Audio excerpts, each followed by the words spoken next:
谁？大家长让我来接你。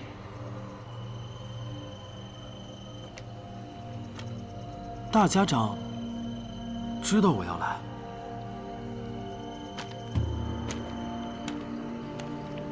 我听人说，这世上有一条河是看不到的，只有在最深的深夜，顺着月光才能依稀看到它。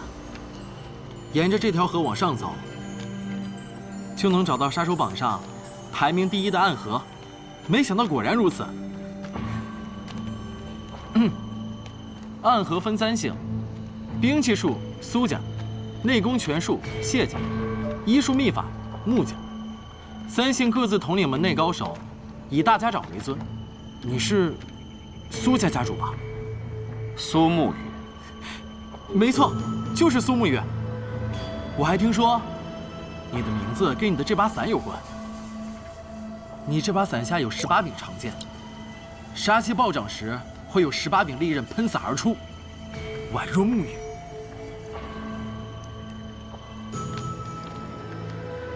你很了解我们。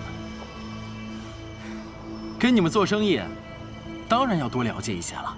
太了解我们是一件很危险的事情。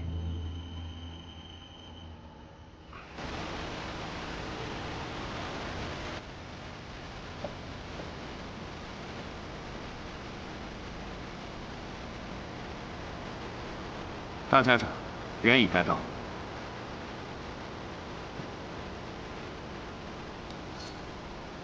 见过大家长。谢家家主谢七刀，穆家家主穆雨木。你好像对我们很了解。如果没有十足的准备，又有谁敢轻易踏入这星落月影阁，跟暗河做生意呢？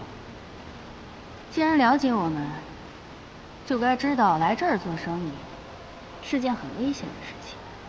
有些事情越危险，不就越有意义吗？你说的很对。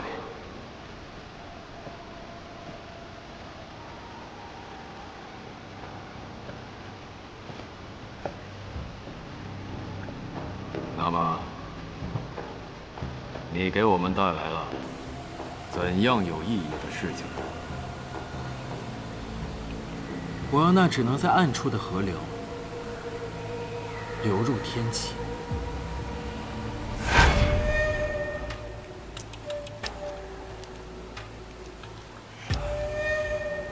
沐雨，距离你上一次和他并肩一战，是多少年的事情了？12年有余了。如今再入江湖，你和他便是敌人了。你的心里是不愿意的吧？我不赞成暗河参与这些事，但我知道，你有你的打算。我是苏家人，一切听从大家长的指令安排。我一直在寻找暗河的彼岸，希望到达彼岸，我们可以脱掉身上这件杀手之袍，重新站立于光明之下。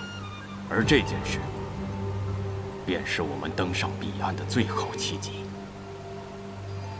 但是会死很多人。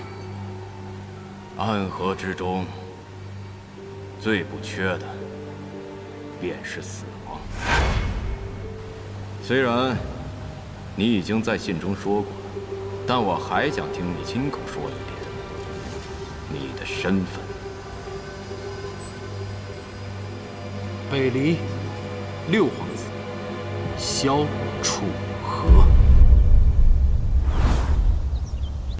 那个人果然不是萧楚河。萧楚河整整消失了4年，如果他再度出现，一定会变得与过去不同。你见过他？曾经在天启城远远见过他一次，那一次得到了杀死他的命。不过有人抢先动了手。这么多年，我一直以为他死了。这件事情大家长知道吗？大家长知不知道并不重要，萧楚河是真是假也并不重要。暗河只需一个契机，踏入那座天启城。是啊，我们在黑暗当中待的实在是太久了。你现在要去杀那2个年轻人吗？以你的实力，有些大动干戈了。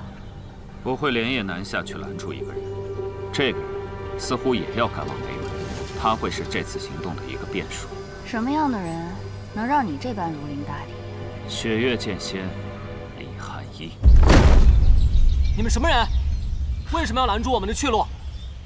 刘姐，这一次遇到的人跟以前的不一样，你要清楚一件事，他们是真的来杀人。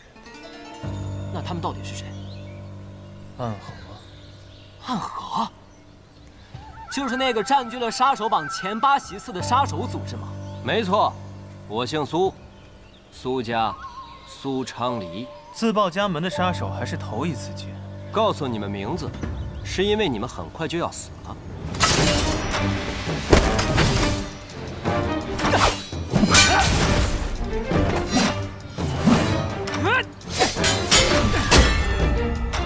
苏昌黎，此人甚是巨剑，功法霸道，看起来3人中有他为首。萧瑟，这说来也是有趣的。咱们上一次闯荡江湖遇到的第一个对手也是杀手，不过这一次没有大师兄在，就只能靠我们自己了。说错了，是靠你。哎，萧瑟！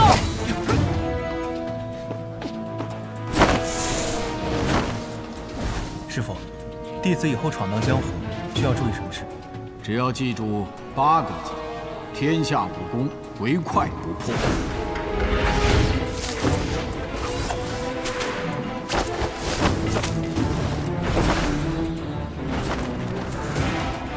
可若是再快也打不过，那该怎么办？那你就记住4个字：打不过，跑。师傅，你还真是神机妙算啊！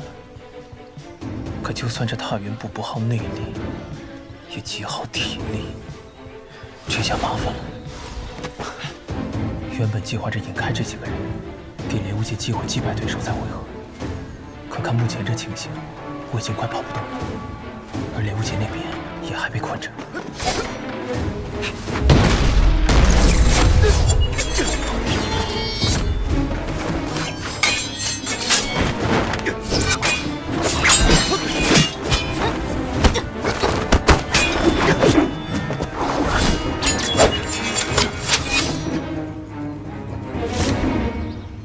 萧瑟这混蛋，只有我追的，你们追不得。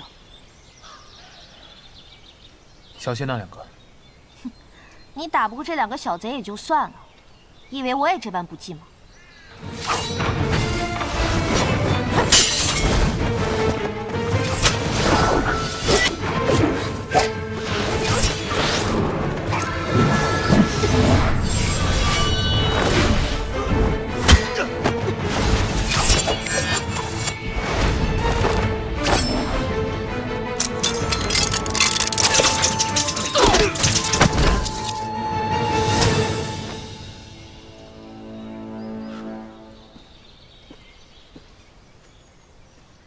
没事吧？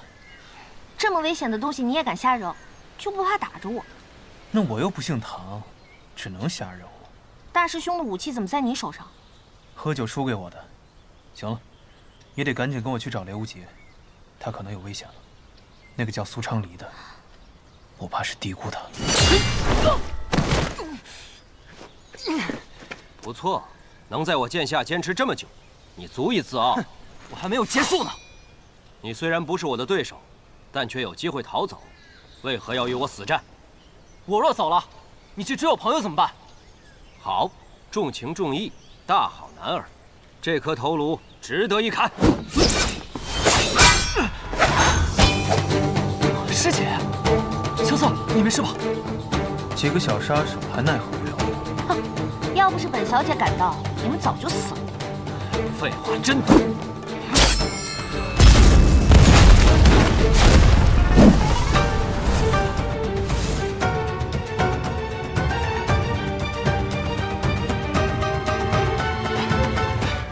歇会儿，歇会儿，歇会儿。咱们刚才是不是就快死在那儿了？没错。你们不是有20尊守着吗？那得问这个傻子，干嘛非要绕这么大一个圈子？去什么望城山？师姐，你是怎么找到我们的呀？总不能说他们出城之后我一直跟着呀。看我找到二师尊，不告上一状，就揍你们一顿。走吧。师姐。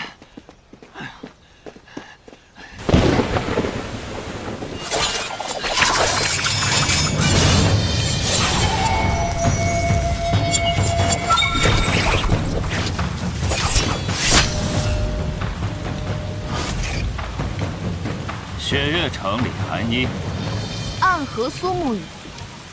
还记得多年之前，你我曾联手对付过一个人。当时的场景，此刻犹在眼前。可你今日来到这里，是想杀我？就凭你一个人，杀不了我。这世上，恐怕没人能真的杀得了雪月剑仙。再加上一个我呢？暗河2个家主联手，哼，之前还从未有人有过这样的待遇。但想杀死我，犹未足够。我这儿有18柄剑，今日愿意全部断在这里，只求剑仙退回雪月城。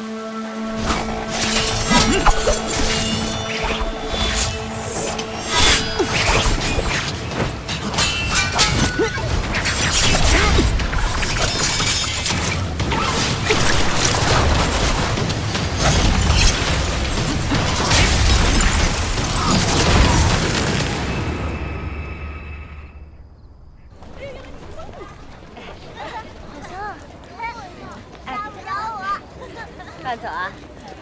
快点儿！买一个吧。挑一个。丢了！我们被那个拿着大剑的家伙阴魂不散的追了好几天，现在好不容易把他甩掉了，你告诉我岂不丢了？那苏昌里的剑那么大，那我打斗的时候被打丢了，这也不能怪我呀！少废话！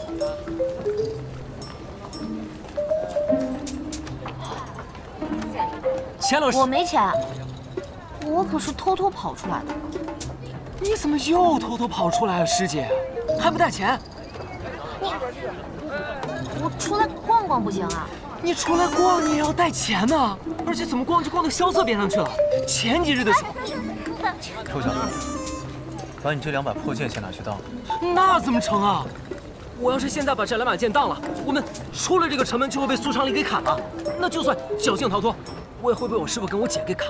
那你说怎么办？现在不被那个苏昌里给砍死，也得饿死在这九霄城。你们俩在这等我，我去想办法。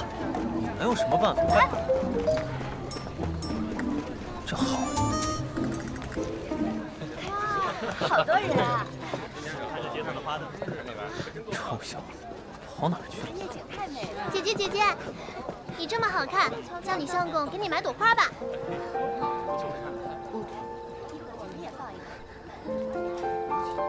我不喜欢花。重点是相公2个字吧？可是你看，大家都有花呢。最近是我们九霄城的花神节，我们这里的姑娘都有插花的习俗。那就买1朵吧。入乡随俗，就当求花神庇佑你，报个平安。买一个吧。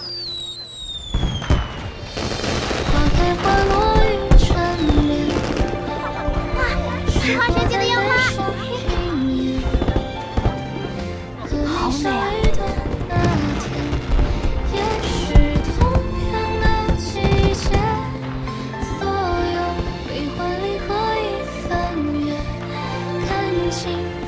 始终如初见，从此策马江湖梦不复原。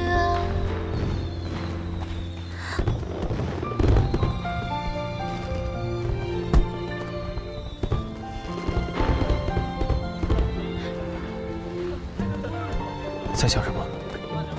想起小时候，每年元宵节我都会去烟火大会。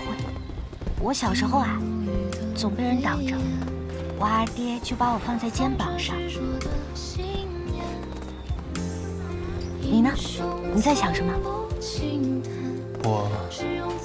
我在想，雷门的人要是知道自己的火气被这么用，一定会被气死。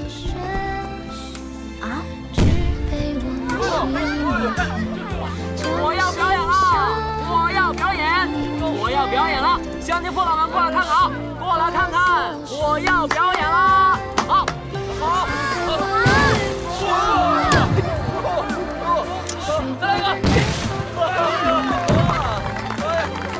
好，大家有钱的捧个钱场，没钱的捧个人场。谢谢啊！谢谢。雷门不幸啊！走，大哥，走。哇，人前的味道。你个臭小子！哎，小四，咱们现在死不了啊？是吗？啊！你再这么张扬下去，这百里之外的人就会知道，这儿有一个傻乎乎的雷门弟子用霹雳子放烟花，到时候不死也得死。哎，先不说这些死不死的，咱们先去吃顿好的。哎，哥哥，刚刚我看烟花入迷，你还没付钱呢。哟，肖老板，抠门的肖老板居然给千落师姐买了束花。少废话，付钱。行，来，谢谢哥哥。去吧。走，带你们去吃顿好的。走吧。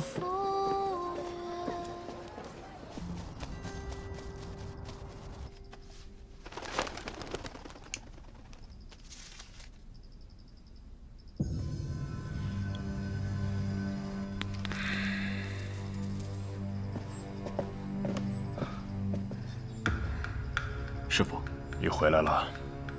叶若依拜见唐林月长老。大将军叶笑英之女。正是。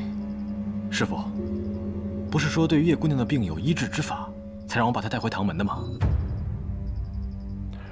司空长风是药王的传人，他尚且医不好，老太爷能有什么办法？况且老太爷已经闭关数月了，连我都没有见过他。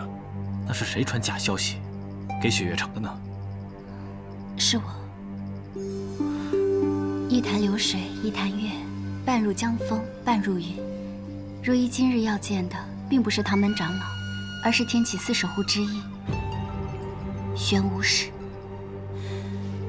你今日来见我，是因为那个人出现了吗？当年琅琊王谋逆案中，琅琊王甘心赴死之前，将他最看重的六皇子萧楚河托付给了他的4位好友，也就是天启四守护。如今青龙和朱雀都已经见到了他，也到了该玄武使出现的时候了。天启四守护，师傅，难道你让我在雪月城等的人就是？你要重聚天启四守护，跟随萧楚河重返天启城。大将军叶小英是把宝压在了六皇子身上吗？小的时候见到他，觉得这样的人就该登上那个位置。我不管父亲怎么选，反正我选他。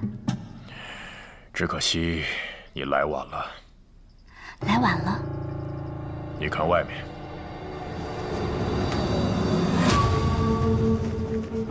师傅，这是怎么回事？雪月城背后有3大世家支持：唐门、雷家和温家。其中唐门与雷家一直不睦，与雪月城结盟只是形势所趋，以及我与3位城主交好的原因。如今形势有变，看来唐门的老爷子们有了新的想法。新的想法？现在雪月城里，只靠枪仙一个人，已经镇不住唐门的老爷子们了。有人悄悄拜访了他们，那个人开出的筹码，可是要比雪月城高得多。是什么人？北离2皇子，白王萧崇。唐莲，百里东军都教你什么武功了？百里师傅，教了我一套内功心法，叫垂天，以及一套拳法，叫海运。百里师傅说，心法强身，拳法护身。平日里对决，还是以唐门的外防绝技为主。百里东君大概是看出你性格过于平实，所以传了这2套武功。这2套武功的精髓在于逍遥2字，但你似乎并没有明白。是，还请师傅指点。当年唐门那么多弟子，我选中你，便是因为你的平实，但平实也会害你。人生在世，总要做出取舍。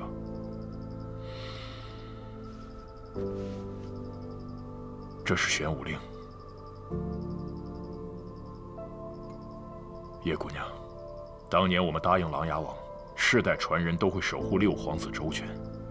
如今我把玄武令给我最重视的弟子了，守护6皇子君临天启城的任务就交给他了。师傅，你不必担心，我把玄武令给你，你接不接受是你的事。但今天有一件事你必须做到。暴雨梨花针，你信不信？你按下去，死在暴雨梨花针下的人是你们。我信，因为你是唐门第1的唐连月。但今天你不能走，就算我们2个都死在这儿，外面那几10名弟子也都死在这儿，要把你留下来。我并不想走，但这2个人，你要放他们走。是老太爷要见的人，我做不了主。有没有走的理由，要看他们的选择。唐莲，带叶姑娘离开。是。走。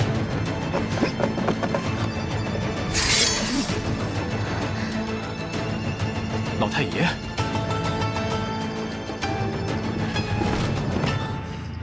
老爷子，您也来了。许久没见你了，来看看你。唐莲，我与老爷子说会儿话，你们先走。好，走。老爷子，这次我还是让你失望了。3碗阳春面。啊，多谢。客官慢用。这路途遥远，就只有这几个钱了，咱们能省一点是一点。你这话有点萧瑟的意思了。少佐，这面还得是你雪落山庄的好吃一些。那是自然。我开的客栈，就连厨子也是方圆百里最好的。又在吹牛。怎么是吹牛呢？我骑最好的马，穿最好的裘，就连朋友都是最有义气的。师姐，他刚是在说我们吗？大概是吧。萧瑟，我太感动了，我还是第一次从你嘴里听到“朋友”这2个字呢。那他之前都怎么叫你的？小笨货，不对，小憨货。我有你说的那么不讲情面吗？再说了，我是你朋友，可你欠我钱，这本来就是2回事。那这碗阳春面500两，我让你吃了。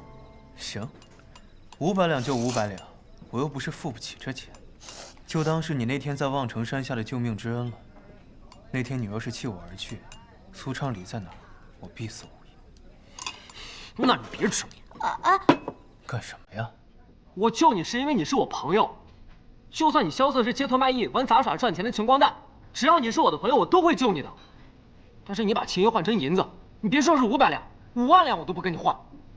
那你的意思是，你愿意为我这朋友赴死？那你未承诺呢？比如，你曾经跟我说过你母亲留下守护的承诺。这一个是情义，一个是责任，有什么区别？情义是我雷无节闯荡江湖最看重的东西，我可以为之生，亦可以为之死。那责任是我出生以后便背负的，那是我不得不做的承诺。那倘若你要守护的人，要杀我，怎么办？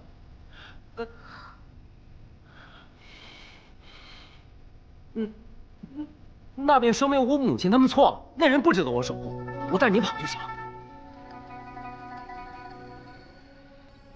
那再如果你要守护的人就是……哎呦，我的雷师弟，怎么这段话还把你自己感动哭了呢？这我没哭。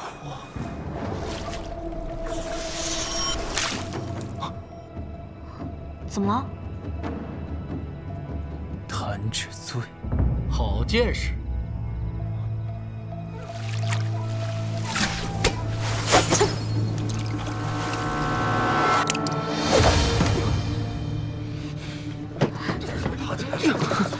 怎么回事？小嫂，我们中毒了。接着。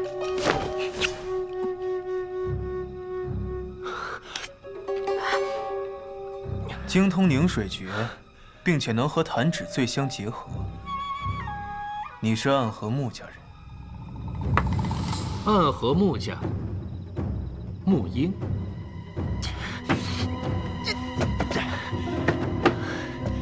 你们这帮人怎么总是阴魂不散？你刚刚服下的是蓬莱丹吧？这种奇药确实能对抗我的弹指醉，可他二人已经中毒了。再服下这丹药，也已经来不及了。闭嘴！这就是雪月剑仙所传的止水剑法。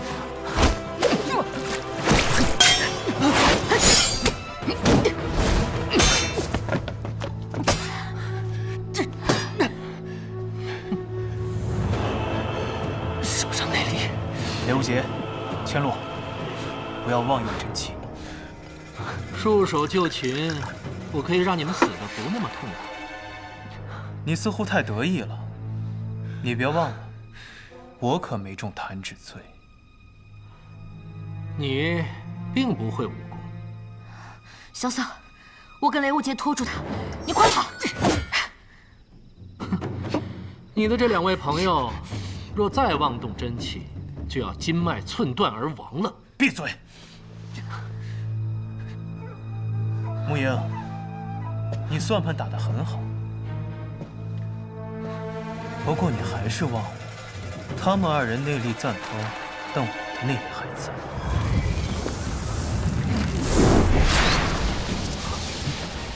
小嫂，这是……我隐脉受损，不能运用内力。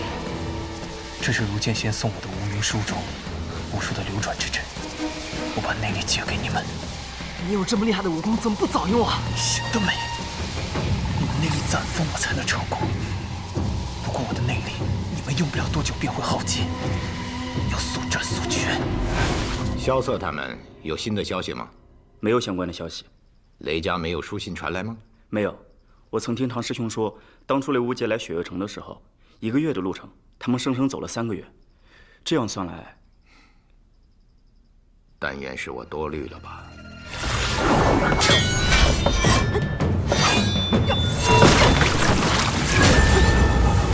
以你的年纪能到此境界，实在难得。只是杀你这般可惜之人，才真是畅快呀！我可不怕水，火灼之术第8种，天火降。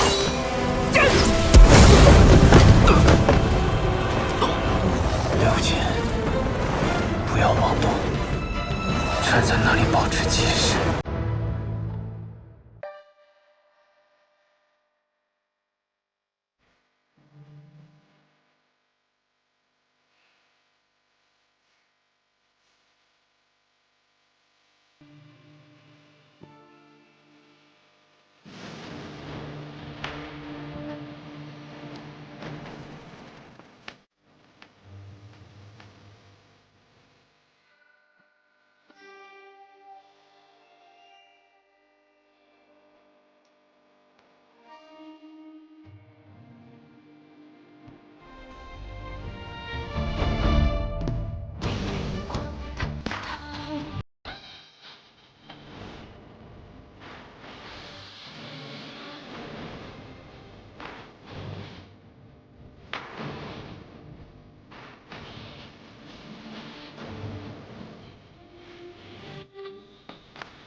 说之术第8种，仙火剑。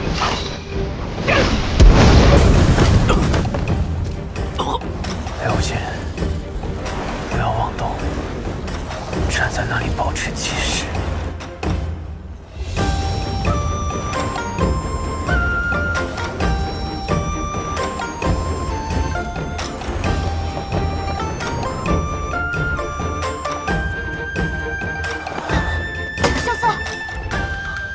萧瑟，没事吧？萧瑟，萧瑟，萧瑟，离开这儿。仙长师姐，咱们这样跑下去也不是个办法呀。这附近就没有雪月城的盟友前来助阵吗？我自幼就很少离开雪月城，和江湖上的人也没打过什么交道。莫说是寻盟友了，我连雪月城有些什么盟友都不知道。那怎么办呢？有了！啊！阿爹临走前给了我样东西，有了它，这附近的盟友自会前来相助。这什么呀？一支穿云箭，千军万马来相见。哦，我明白了，这是雪月城的求救信号。只是这烟火可见不过100里，这附近真有雪月城的盟友吗？白痴！哎，你这刚醒你就骂人，你才白痴呢！你不许骂他。哎，跑！什么？快跑！仙龙师姐，她说快跑，什么意思啊？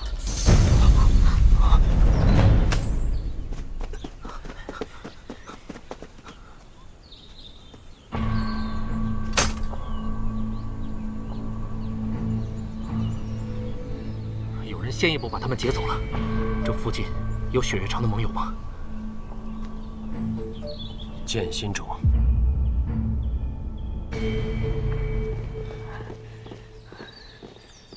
行了，到这儿就可以放心了。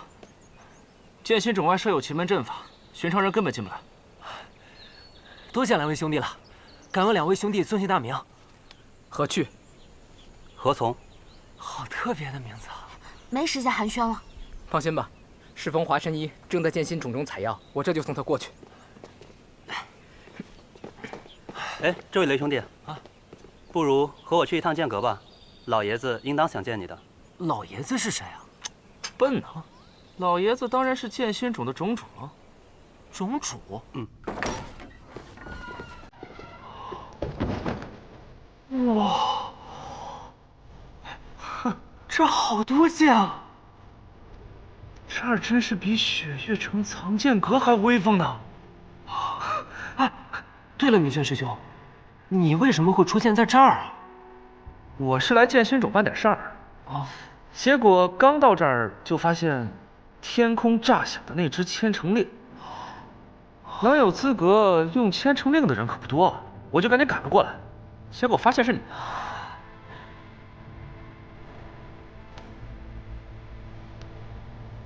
哎呦我去，快来啊！这柄是麒麟牙，是麒麟剑手吕修熙的佩剑，剑谱上能排第16。哦，麒麟牙杀性太重，你若真想碰它，那么很有可能受伤的是你自己。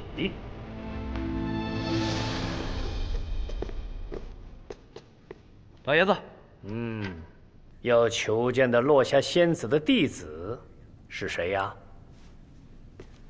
在下骆明轩，正是落霞仙子的弟子。哦，你师父近来可好啊？还行。是不是还和当年一样的貌美啊？啊？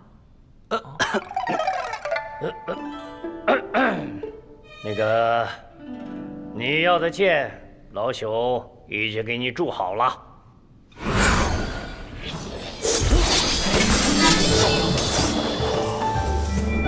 哇！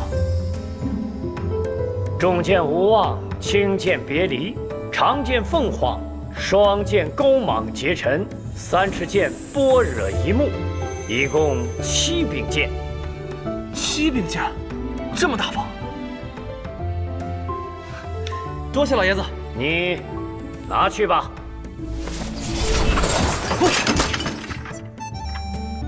哇，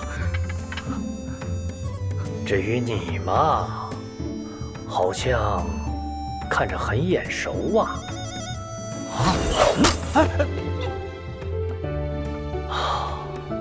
听雨啊，许久未见了呀。你老认识这把剑？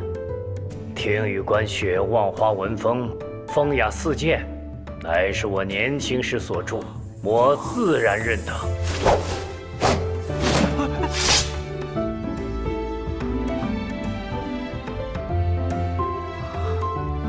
风雅四剑是您所著？那莫非您是李素王？哎，等，您不是已经死了吗？你才死了呢！我不过是20-30年没在江湖上露面罢了，谁说我死了？那这个江湖上面说，剑心主的种主现在是李素王的弟弟李素臣。哎，这个江湖传言也不可信啊。外公，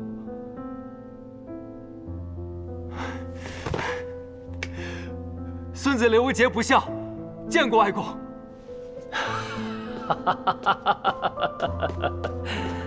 快起来，快起来！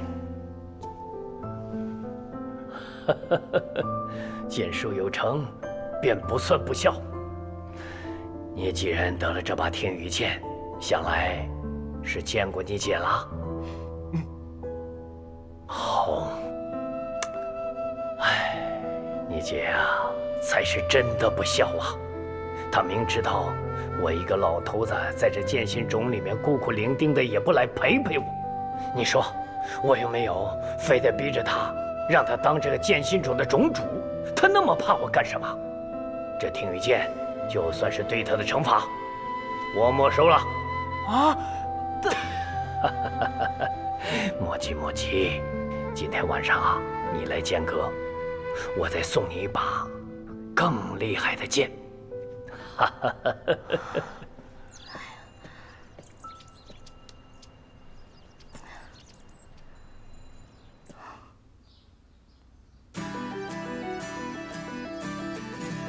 外表没有一点伤，但脉象就可以乱成这样，还真是罕见。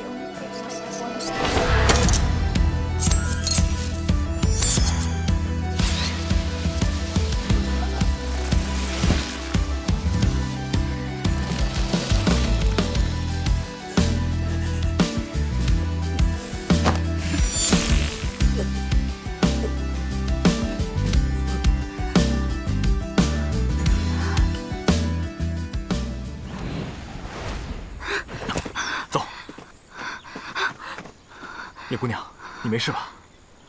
没事，我就是有点累了。脉象怎么会如此之乱？他们要来了，我们快走。我们已经到了。师叔，随我回去。你要忤逆师门吗？可我偏偏有2个师门，但你姓唐，为何非要如此？难道唐门真的要做叛蒙背义之事吗？这不是你该想的事情。身为唐门子弟，你只需要懂得遵从。可百里师傅告诉我，凡做事之前，先问本心。够了，唐莲，你姓唐，唐门的唐。当初是你们送他去雪月城，如今却要斩断他与雪月城的关系。百年世家，先求唐门，就是这么对待门内弟子的吗？唐莲。我再给你最后一次机会，你可是唐门这一辈最优秀的弟子，我希望你不要做出错误的选择。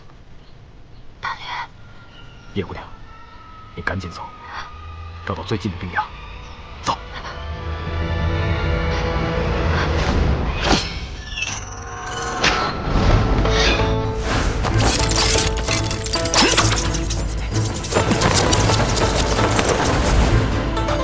叶姑娘，小心！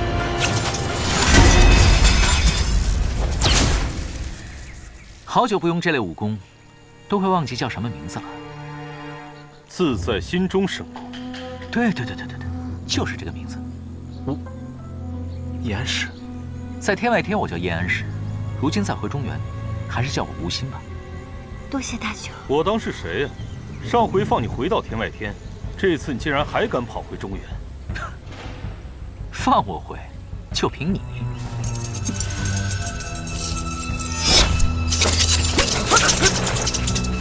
走了。截住景霞了吗？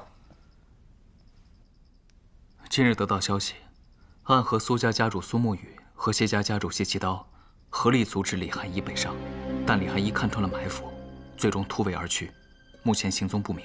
看来暗河已经动手了，老九也太擅作主张了。唐门三老呢？那三位老爷子原本不想露面，可那时李寒一已经突围而去了，他们迫不得已现身，也没有追得上。至于唐门为何会和暗河联手，我猜是九皇子在动身之前就已知晓了唐门，他们知道殿下与九皇子的关系，便以为这是殿下下的命令。老九为何会如此确认暗河会和他协作？因为九皇子他冒充了一个人。谁？萧楚河。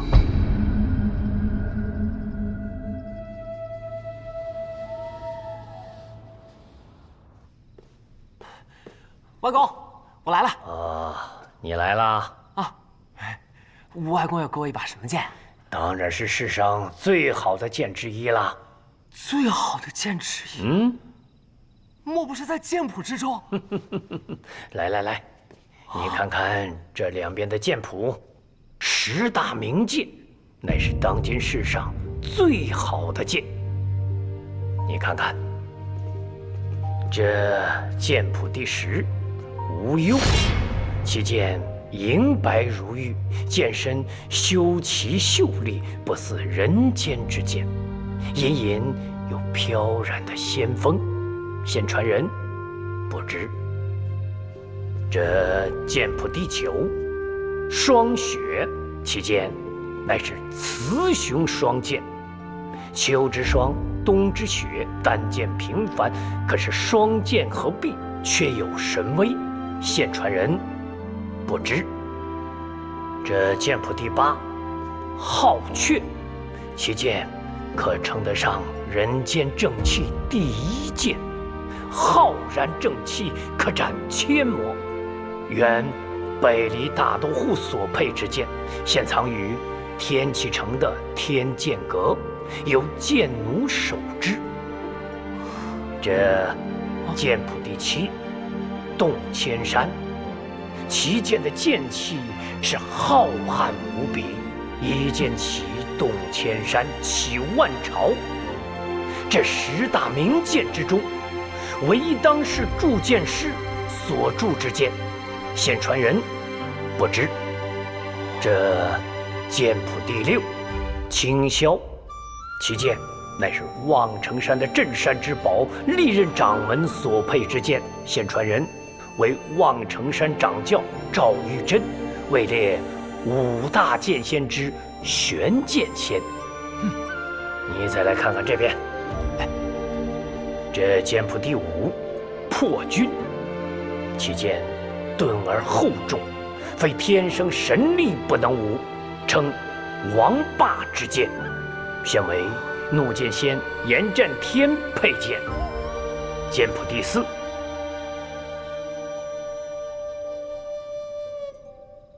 这世上的剑，有的是4个字，有的是3个，最多的是2个字。但是这把剑，它只有1个字。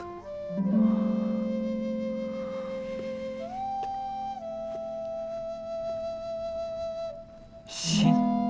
对，这剑谱第4，心，唯一一把以单字命名的剑。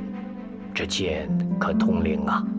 它与剑主心意相通，剑意纯粹，可断凡剑剑意。其剑为剑心中历任传人所佩之剑，现传给雷无节。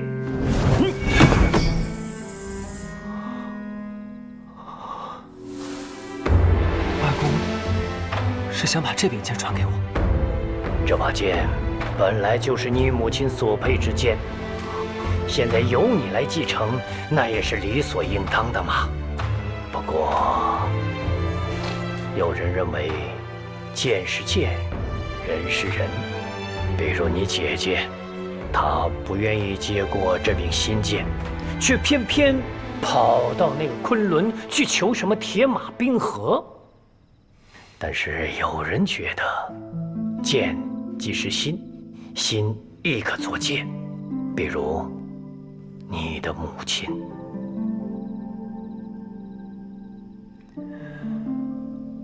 外公能给我讲讲我母亲的事吗？你母亲是一个非常好的人呐，她善良聪明，性格温柔，又是天下难得一遇的奇才呀。若不是遇到那个天杀的雷梦莎，她定会是剑种的传人的。母亲是怎么认识父亲的呀？这个雷梦莎与他的那个好兄弟百里东军，到我这剑心冢来造访，不好好的待在剑阁里，却非要偏偏跑到那剑心崖。你跑到剑心崖也就算了，可他偏偏要与新月比武，你比武也就算了，可他偏偏却赢了。你赢了也就算了，可他偏偏……外公，我怎么听出了一股吃醋的语气呢？从那以后啊，你母亲新月天天吵着要和这个雷梦莎去闯荡江湖。我就想啊，这闯就闯吧，这年纪轻轻的，总不能一辈子窝在这山谷里吧？更何况这雷梦莎也是一表人才，又是世家子弟，于是我就答应了。哎呀，这些年啊，我真是后悔呀！我就问我自己，我为什么要答应呢？我就应该把他给留下来。哎，小子，你说说，如果当初我要是留下来的话，那是不是跟今天就不一样了？是，那就可能没有我了。哎，你这个臭小子啊，你的性格怎么跟你父亲是一模一样啊？一副子没心没肺的样子。外公，你不是还有我和我姐吗？我们会经常来看您的。看我可以，打我剑的主意不行。外公，你自己说要把新剑传给我的，你可不能后悔了。哈哈哈！你个傻小子啊！这把剑可不是一般的剑呐，就算我要送你，那也得看它应不应你呀。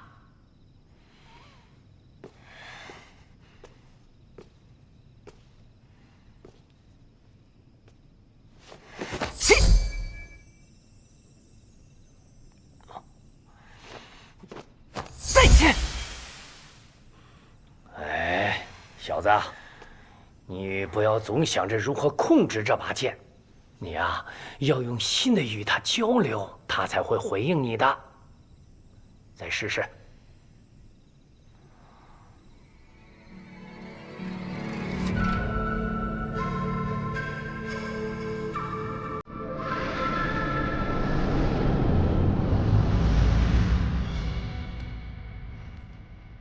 小杰，好久不见了。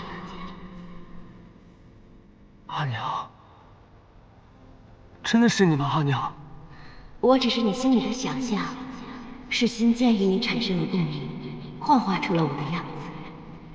阿娘，我真的好想你，阿娘。我和姐姐还有外公都已经重逢了，若是你和阿爹还在的话，我们就会像小时候那样一起生活。傻孩子，没关系，只要你心里一直想着我们一家人就永远在一起。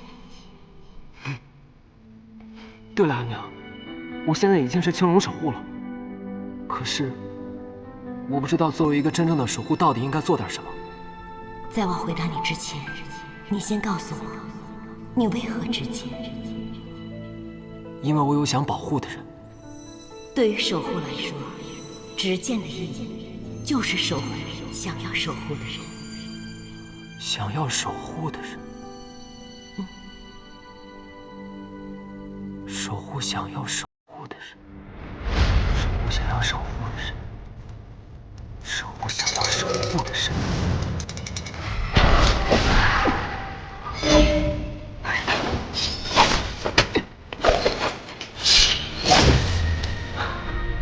好，时隔10年，这把仙剑终于有了自己真正的主人了。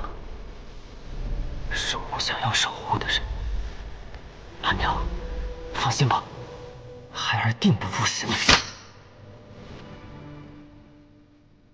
小子，听说你躲了一夜的追杀，赶紧回去休息吧。明天一早，再试试这把仙剑的威力。外公，你这剩下的剑你都还没讲呢。虽然说剑谱前3甲我已经听过很多遍了，不过呀，从天下第一铸剑师的嘴里讲出来，那还是非同凡响的。好，我就应了你。来，这剑谱第3，铁马冰河，其剑乃是世间极寒之剑，原封在昆仑之巅，曾为绝世昆仑剑仙所有，现为雪月剑仙李寒一所配。阿姐可真是厉害，不继承新剑，去继承那把更厉害的。我说你这个臭小子啊！既然有了新剑，就应该说新剑是最厉害的。咱们能输给阿姐不丢人。这剑谱第2，大明朱雀，其剑为无双城镇城之宝，现藏于无双的剑匣之中。这剑意锋锐，出剑必见血可凡，现为无双城的城主无双所有。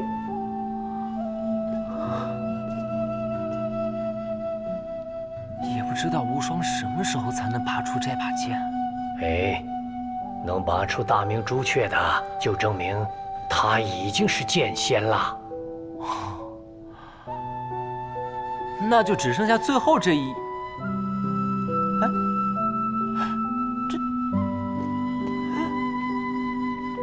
外公，这最后一柄剑怎么是空白的呀？我告诉你，这剑谱第1，天斩，天下第1剑，天道之剑，非天命之人所不能持。现供于钦天监，有国师齐天辰守之。这天斩乃是开国皇帝留下来的神剑，已经有几百年未曾现世了。我虽然是剑心中的种主，我也没有见过此剑，自然也就画不出来呀。这几百年都不现世，他不会都锈了吧？不会的，不会的。像本朝的开国皇帝那般的天命之人，又岂能是那么容易便出现的？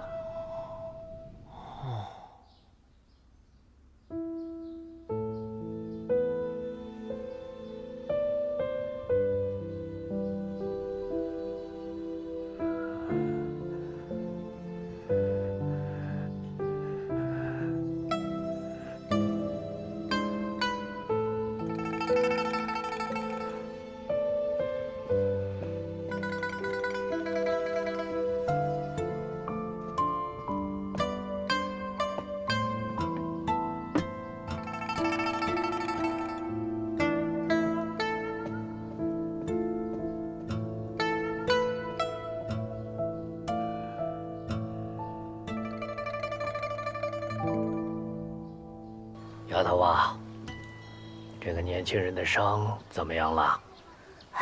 他的问题啊可就大了，他的隐脉受了重伤。世人皆知显脉乃是指奇经8脉和12经长脉，还有15络脉。但其实人亦有隐脉，因为人的内力便是藏于这隐脉之中。此人隐脉受损，不能用武，但是我能感觉到他的隐脉中有股可怕的力量。如果这股力量反噬，那么他就会陷入很危险的境地中。他之前应该遭遇过了一次反噬，只不过这次反噬并不严重，所以只是有些气虚，补一补就好了。但是以后嘛……怎么，还有我的小花锦看不好的病吗？你别说是我，就算我师傅来了，估计也医不好。至于我那个3心2意的师兄，怕是也医不好吧？你是说那个枪仙司空长风吧？师傅说啊，若是师兄只注重医道，那么这天下间便没有他治不好的。可是师兄又学医又练枪，还跑去当什么城主，这般3心2意还怎么学医啊？你倒是专心钻研医术了，跑到我这剑心冢里采了1年的药材。我诱惑了你几次跟我学剑，你都不肯，怎么就没有看到你把它给医好啊？我还小嘛。还小，强词夺理。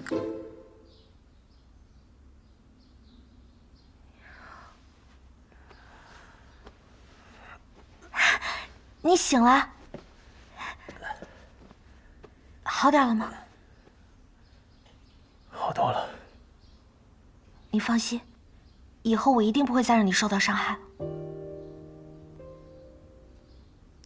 哦。先把药喝了吧。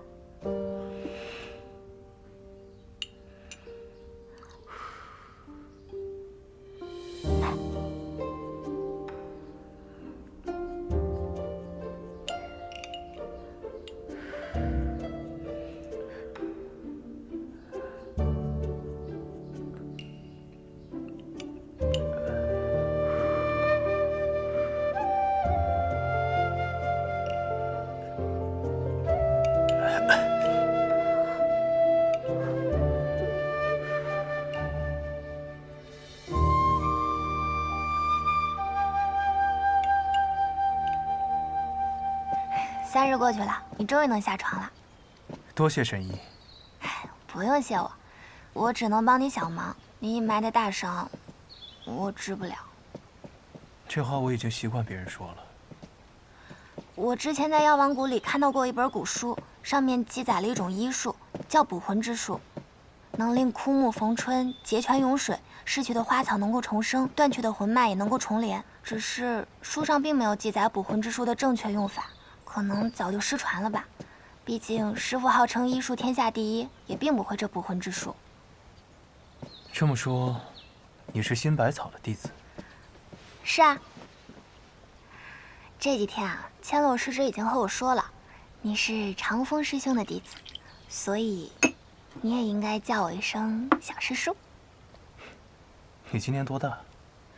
你别看我小，我可是有大志向的。什么大志向？比如治好你的伤。我是认真的。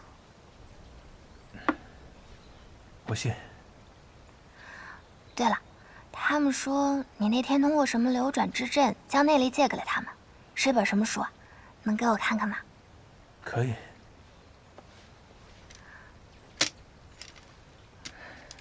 此书乃是如剑仙谢轩所写，修炼此中功法，可以慢慢修复隐脉。真是本奇书。你要是想，就请你多看几日。不用了，我已经都记住了。想不到小神医竟还是过目不忘的天才。但是你那个姓雷的小兄弟可不能再等了，他每天着急想要出种去那雷家堡，还说如果去晚了就要被姐姐一剑给杀了。什么姐姐啊，这么凶？天下前5的剑仙，你说凶不凶？不过他既然这么着急，那我得去拜访一下李种种。萧瑟见过李种种。你的身体好些了吗？好多了，多谢种种相助。